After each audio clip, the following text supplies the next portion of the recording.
Do you think there's something, a lesson about that, about things that we reject? Because I want to be careful, because sometimes we reject things in a good, from good instincts because they are bad, they are wrong, at least for us. Hmm. Uh, but but is there something about instead of just being uncomfortable with something, we tend to like reject something that is what we need. Hmm.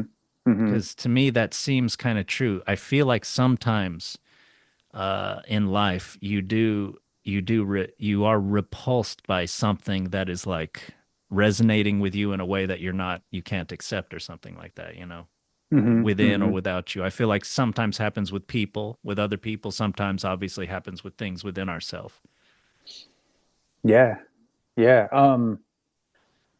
It's a complicated thing to talk about because Mm, it's like without without a specific example, and mm, I'm not asking for one, but like mm, without a specific example, it can go so many different ways, you know. And then mm, once it's placed mm, within the reality of a life in the context of a person's relationship to whatever this thing is, mm, then it becomes more of a easily like balanced and weighed and understood and figure out mm, like.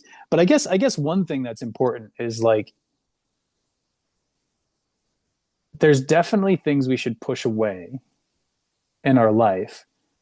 And when we try to push something away and it comes back again mm, and again and again, then I think that's kind of the sign that not so much that it's guaranteed that this thing is then good for us, but that we're not understanding it correctly. You know, yeah, that there's that there's seems right. something there's something either in us that's unconscious that's that's holding on to this thing and bringing it back because it needs it for safety or security, or there's something in the thing itself that is genuinely good for us that we, you know, like in this case, it's not an ugly old woman; it's the beautiful maiden that you want to get married to.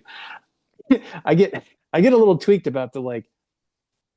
It's so like, oh, the woman is the reward for the gender and the relationships and all of that are complicated, or not complicated, but they're overly simple, but you have to tell a story with the symbols that you have.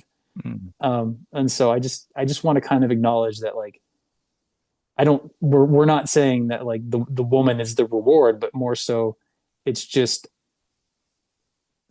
a symbolic represent she's a symbolic representation of something he is rejecting.